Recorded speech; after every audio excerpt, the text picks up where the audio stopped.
नमस्कार, UP live देख रहे हैं आप, साथ आपके मैं हूं ज्योति आर्या। बड़ी खबर से शुरुआत करते हैं बुलेटिन की। लखनऊ में शिक्षक सम्मान समारोह का आयोजन हुआ। मुख्यमंत्री योगी आदित्यनाथ ने शिक्षकों को सम्मानित किया। शिक्षकों के बीच टैबलेट और प्रमाण पत्र का वितरण किया गया।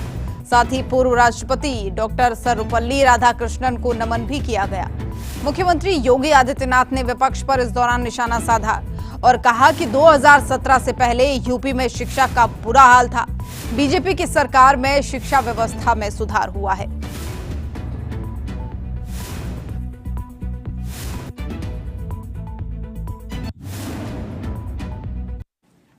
क्या रोजगार और कौशल विकास के क्षेत्र में, हर एक क्षेत्र में हम लोग बॉटम 5 में थे।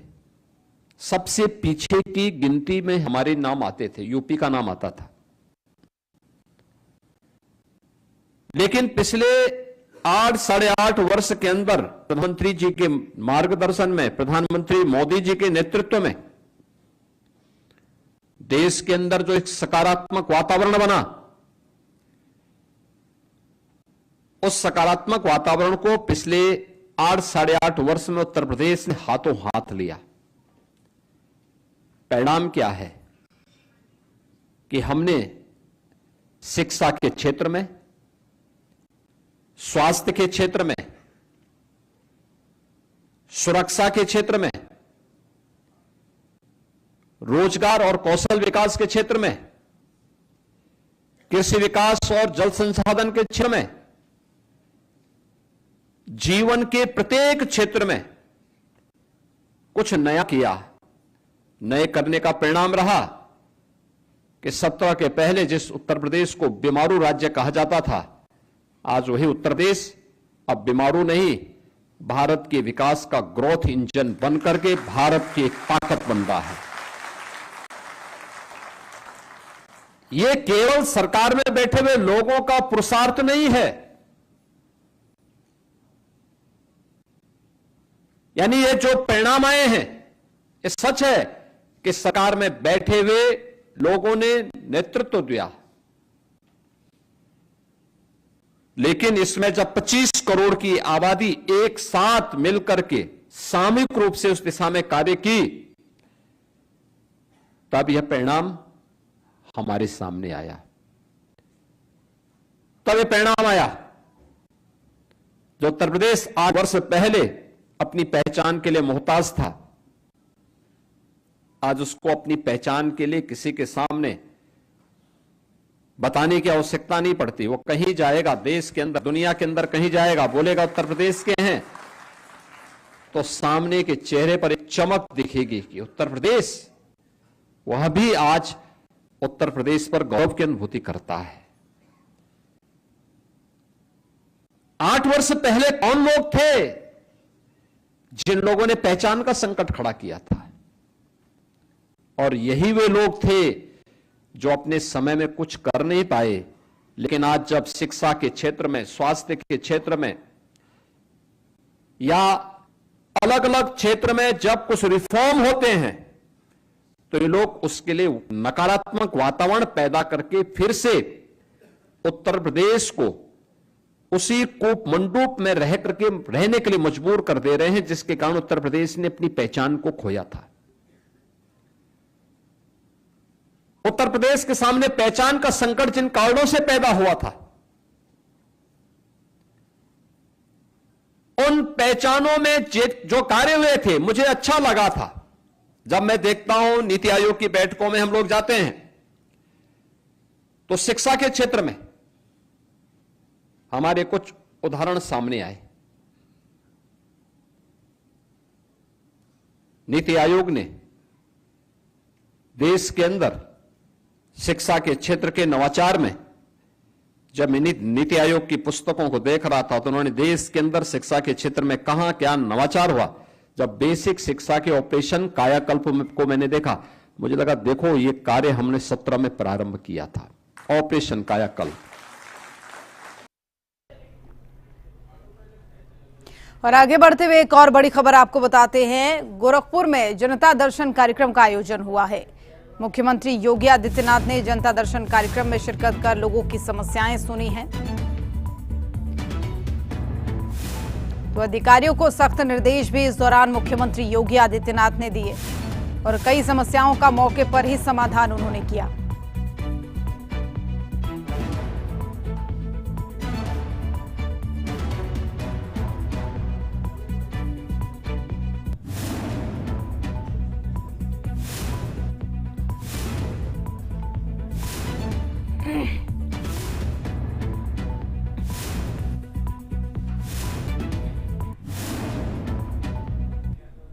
और सीडीएस जनरल अनिल चौहान गोरखपुर दौरे पर रहे, जहां प्रदेश के मुखिया योगी आदित्यनाथ ने उनका स्वागत किया, जिसके बाद उन्होंने गोरखनाथ मंदिर में पूजा अर्चना भी की और कार्यक्रम को भी संबोधित किया। सुनिए इस दौरान उन्होंने क्या कुछ कहा।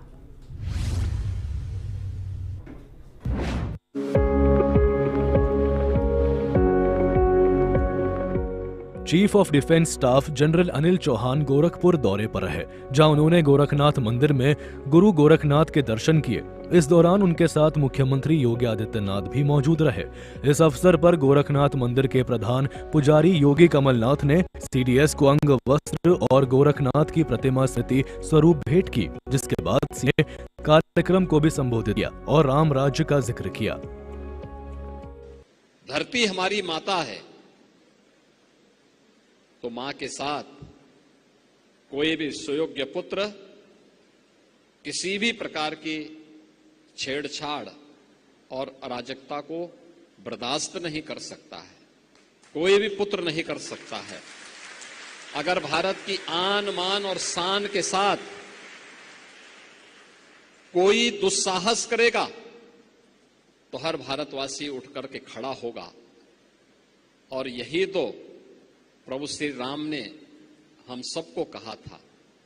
उनका उपदेश इसी बात को लेकर के, जब उन्होंने जंगलों वन के दिनों में जब वनवास उनको हुआ, वन के अंदर, और उस समय की भारत की सबसे बड़ी चुनौती जो थी, वे जो राक्षस थे, रावण के राक्षस थे, उन राक्षसों के उत्पात के बारे में, उनके उपद्रव के बारे में जब उनके सामने इस बात को रखा था तो उन्होंने एक ही संकल्प लिया था। तब उन्होंने कहा था, भारत की विद्वत शक्ति के सामने उस समय उन्होंने एक ही संकल्प लिया था, निस्सरहीन करो मई मुझ उठाए प्रण कीन।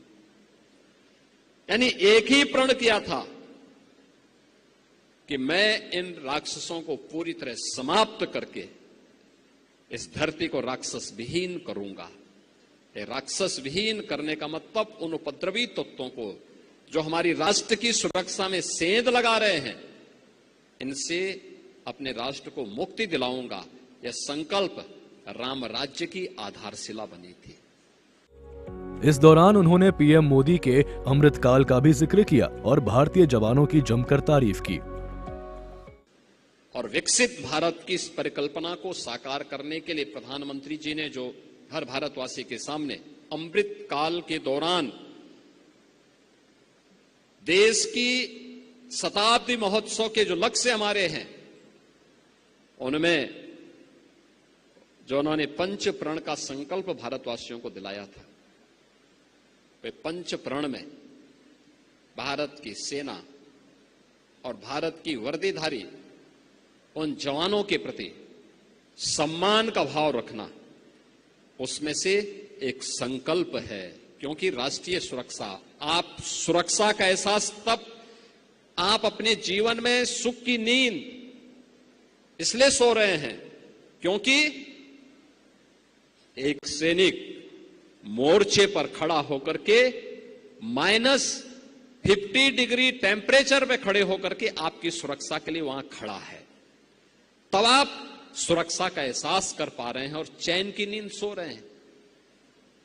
देखो, आप सुरक्षा का एहसास आपको इसलिए हो रहा है, आप अपने घर में इसलिए चैन की नींद सो रहे हैं क्योंकि एक जवान अपने मोर्चे पर खड़े होकर के लगातार सजग होकर के आंतरिक और बाह्य सुरक्षा के प्रति, पूरे देश के प्रति अपने कर्तव्यों का निर्वहन कर रहा है। आपको बता दें कि इस दौरान सीडीएस जनरल अनिल चौहान ने भी कार्यक्रम को संबोधित किया, जहां उन्होंने कार्यक्रम को संबोधित करते हुए ऑपरेशन सिंदूर का जिक्र किया और वर्तमान केंद्रीय नेतृत्व की जमकर तारीफ की। ऑपरेशन सिंदूर के दौरान हमारी राजनीतिक नेतृत्व ने सेना को स्पष्ट शब्दों में राजनीतिक दिशा प्रदान की थी। सबसे पहले ये था कि आतंकवादी ठिकाने और पर ही निशाना लगाया जाएगा। सिविलियन कैजुअलिटीज जहाँ तक संभव हो नहीं होनी चाहिए। पाकिस्तान के जो मिलिट्री एस्टैब्लिशमेंट्स को नहीं टारगेट किया जाए।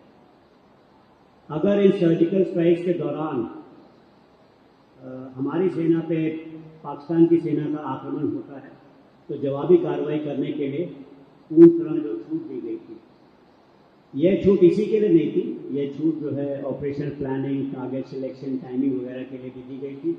इसके बारे में मैं बाद में थोड़ा विस्तार से बताऊंगा। तो ऑपरेशन सिंदूर का उद्देश्य आतंकवादी हमलों के खिलाफ सिर्फ एक बदला लेना नहीं था। मेरे ख्याल से इसका उद्देश्य हमारे धैर्य की एक नई रेड लाइन को अंकित करना था। मैंने आपको बताया था राष्ट्रीय सुरक्षा में एनएसए का भी एक बहुत बड़ा योगदान रहता है और वही चीज़ ऑपरेशन सिंदूर में देखने को आई।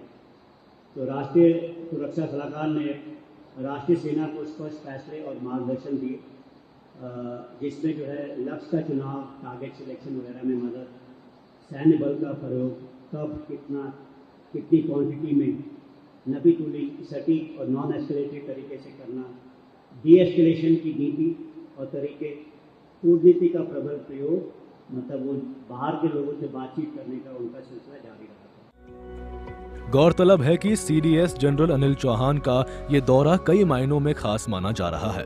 जानकारों के मुताबिक सैन्य प्रमुख का धार्मिक और सांस्कृतिक स्थल पर आना देश की आध्यात्मिक परंपराओं के प्रति सम्मान को दिखाता है। इसके अलावा उनका ये दौरा उत्तर प्रदेश के धार्मिक और सांस्कृतिक महत्व को भी दर्शाता है। ब्यूरो रिपोर्ट, सूर्य समाचार।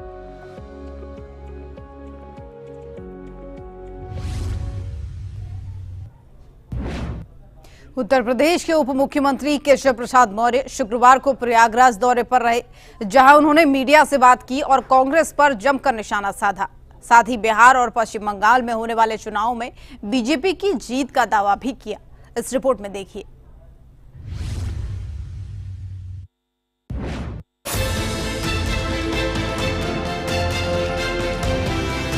उत्तर प्रदेश के उप मुख्यमंत्री केशव प्रसाद मौर्य शुक्रवार को प्रयागराज पहुंचे, जहां बीजेपी कार्यकर्ताओं ने उनका जमकर स्वागत किया।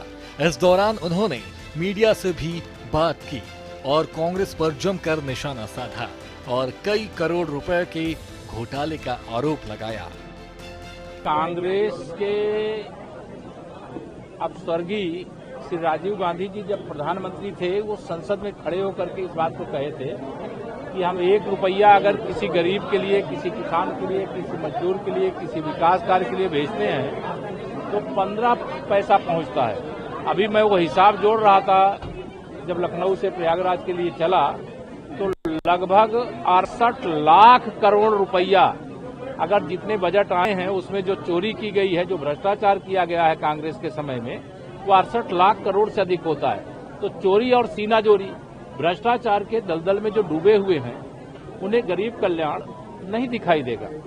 भ्रष्टाचार रोकने के लिए जो कड़े और बड़े कदम उठाए गए, जो 55 करोड़ से अधिक प्रधानमंत्री जनधन योजना से खाते खोले गए, जिसके माध्यम से डीबीटी के डायरेक्ट बेनिफिशियरी को जो पैसे ट्रांसफर करने का काम किया जा रहा है, ये बात कांग्रेसियों के समझ में नहीं आएगी, भ्रष्टाचारियों के समझ में नहीं आएगी। यह माननीय प्रधानमंत्री माननीय श्री नरेंद्र मोदी जी के नेतृत्व में भ्रष्टाचार मुक्त भारत, विकास से युक्त भारत, आत्मनिर्भर भारत, 2047 तक विकसित भारत, यह एक जो संकल्प है, उस संकल्प की दिशा में ऐतिहासिक कदम है। और उसमें भी जब ये कांग्रेस और इनकी कंपनी सवाल उठाती है तो मुझे हंसी आती है कि जो मतलब चोरों के सरदार रहे हों, जो भ्रष्टाचार के जन्मदाता रहे हों, जिन लोगों ने इस देश को अगर भ्रष्टाचार में न डुबोया होता तो आज हमसे बाद में जो आजाद हुए देश हैं वो विकसित देश हो गए और हम अभी विकासशील देश बने हुए हैं। तो आज जब विकसित भारत बनने की ओर अग्रसर है तो इनको भ्रष्टाचार युक्त भारत चाहिए, तो भ्रष्टाचार युक्त भारत तो भारत की जनता नहीं चाहिए। इस दौरान केशव प्रसाद मौर्य ने बिहार चुनाव को लेकर भी बड़ा दावा किया और बिहार में बीजेपी की जीत का दावा किया। साथ ही इंडिया गठबंधन के सहयोगी नेताओं पर भी निशाना साधा और हिंदी भाषी राज्यों की जनता का अपमान का आरोप लगाया। बिहार के चुनाव में श्री नीतीश कुमार जी के नेतृत्व में एक तरफा भारतीय जनता पार्टी गठबंधन, एनडीए गठबंधन विजय की ओर बढ़ रहा है। राष्ट्रीय जनता दल, कांग्रेस एंड कंपनी वहां चारों खाने चित हो चुकी है। चुनाव से पहले ही उनके जितने मुद्दे थे उन मुद्दों की हवा निकल चुकी है। वहां की जनता जान चुकी है कि एक गरीब माँ बाप के बेटे की ताकत, बढ़ती हुई ताकत को देख करके उनको प्रधानमंत्री के पद से हटाने के लिए इन लोगों ने साजिश किया। अब जो विशेष तौर से वहाँ के गरीबों के लिए, वहाँ के किसानों के लिए, वहाँ की महिलाओं के लिए, वहाँ के नौजवानों के लिए, वहाँ के श्रमिकों के लिए, वहाँ के बिहार के विकास के लिए जो नीतीश जी के नेतृत्व में काम हो रहा है, वह एक पिछड़े हुए राज्य को अब विकास के पथ पर आगे ले जाते हुए राज्य देख करके राष्ट्रीय जनता दल को अपना जंगल राज्य याद आ रहा है और कांग्रेस का अपना भ्रष्टाचार वाला राज्य। गुरु ब्रह्मा गुरु विष्णु गुरुदेव महेश्वरा, गुरु साक्षात परब्रह्मा तस्मै श्री गुरुवे नमः। गुरु का स्थान बहुत ऊंचा है और उनको सबको शिक्षक दिवस पे प्रणाम भी करते हैं, उनको शुभकामनाएं भी देते हैं और उनकी जिम्मेदारी बढ़ गई है। जिन बच्चों को वो पढ़ा करके बढ़ाने का काम करते हैं, शिक्षित करने का काम करते हैं, उन बच्चों को जो आज पढ़ाए जा रहे हैं उनको विकसित भारत मिलने वाला है। तो विकसित भारत और आत्मनिर्भर भारत बनाने की शिक्षा देने का ये जो सही समय है और वो गुरुजन लोग हमारे कर रहे हैं और अच्छे से करें, सरकार पूरी तरह से उसके साथ। साथ ही उन्होंने पश्चिम बंगाल में आगामी सालों में होने वाले चुनाव को लेकर भी जीत का दावा किया और पिछले विधानसभा चुनाव में ममता बनर्जी पर धांधली का आरोप लगाया। ममता बनर्जी जी चली चला की बेला में है। पश्चिम बंगाल में कमल खिलने जा रहा है। टीएमसी की सरकार वहां जा रही है, 26 में चुनाव वहां होने वाले हैं, इसलिए बौखलाई हुई है, इसलिए इस प्रकार की बातें वो बोलेंगी। लेकिन उनको मालूम है कि पिछले विधानसभा चुनाव में तमाम धांधली अगर नहीं करती तो कमल का फूल वहां खिल गया था।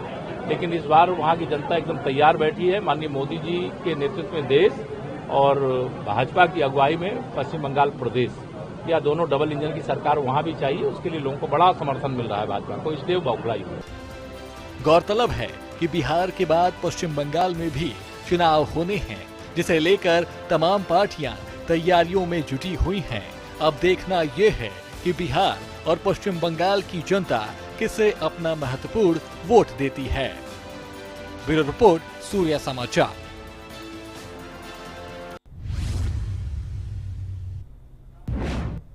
भूटान के प्रधानमंत्री शेरिंग तोब्गे शुक्रवार को अयोध्या पहुंचे, जहां उन्होंने अपनी पत्नी के साथ प्रभु रामलला के दर्शन किए और उनकी पूजा करने के साथ ही देश की सुख समृद्धि की कामना की। इस रिपोर्ट में देखिए।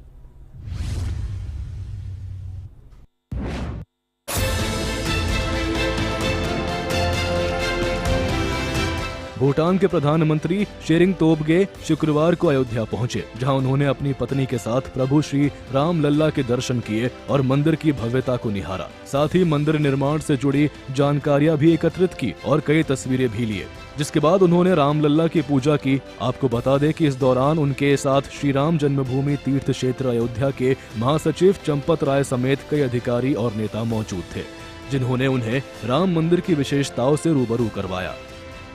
श्री राम जन्मभूमि तीर्थ क्षेत्र अयोध्या के महासचिव चंपत राय ने मीडिया से बात करते हुए भूटान के प्रधानमंत्री शेरिंग तोब्गे की जानकारी दी और उनके प्रति आभार प्रकट किया। माननीय प्रधानमंत्री भूटान सरकार ने लगभग 1 घंटा 40 मिनट मंदिर परिसर में व्यतीत किया। रामलला का दर्शन, राम दरबार का दर्शन, लोअर प्लिंथ के चारों ओर लगने वाले म्यूरल्स, परकोटा की दीवारों पर लगने वाले ब्रॉन्ज के म्यूरल्स, कुबेर टीला, जटायु, सप्त मंडप, प्रत्येक स्थान पर वो रुके, ठहरे, दर्शन किए और अपने ही मोबाइल से अनेकों फोटो खींचे। मंदिर की नक्काशी उनको बहुत अच्छी लगी, वो बड़े प्रसन्न थे।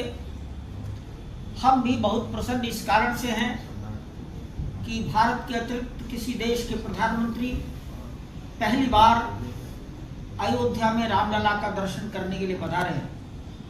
उनका व्यवहार मंदिर के सामने बहुत श्रद्धा का था। रामलला के सम्मुख 3 बार साष्टांग प्रणाम किया, भगवान की आरती की, पुष्प लिया, मांग कर अंदर से भगवान का चरणामृत प्रसाद प्राप्त किया। हम भूटान सरकार के माननीय प्रधानमंत्री और अभी अन्य सभी संबंधित अधिकारी, भारत सरकार, उत्तर प्रदेश सरकार सभी के प्रति हार्दिक आभार व्यक्त करते हैं।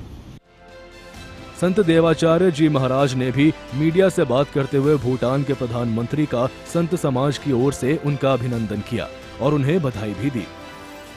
देखिए, भूटान का प्रतिनिधित्व करते हुए भूटान के प्रधानमंत्री जी आज अयोध्या उनका आगमन हुआ है और वो प्रभु श्री रामलला का दर्शन करेंगे। निश्चित ही भगवान श्री रामलला संपूर्ण विश्व के आदर्श हैं और उन्हीं के पद चिन्हों पर आज संपूर्ण विश्व प्रशस्त होना चाहता है।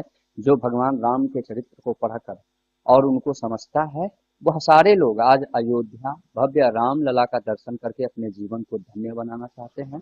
और शायद यही वजह है कि संपूर्ण भूटान का प्रतिनिधित्व करते हुए आज सिर्फ एक प्रधानमंत्री नहीं दर्शन कर रहा है, बल्कि भूटान के एक एक व्यक्ति, एक एक आम जनता, प्रधानमंत्री भूटान के द्वारा सब लोग दर्शन कर रहे हैं। संपूर्ण भूटान दर्शन कर रहा है और यह दर्शाता है कि हमारे भगवान राम का कितना उदार और महान और कितना विस्तृत चरित्र है कि संपूर्ण विश्व के लोग आज राम लला के दर्शन करने आना चाहते हैं, राम मंदिर के दर्शन करने आना चाहते हैं।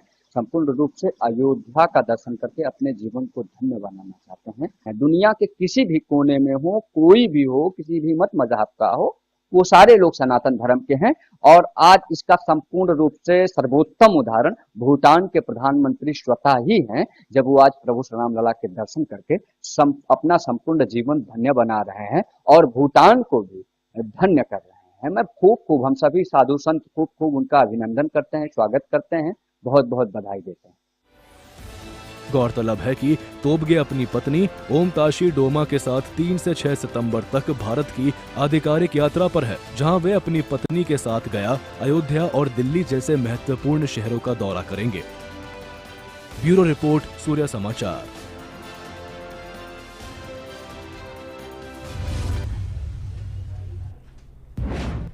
तो यूपी लाइव में फिलहाल के लिए मेरे साथ बस इतना ही। देश और दुनिया की बाकी खबरों के लिए आप देखते रहिए सूर्य समाचार। नमस्कार।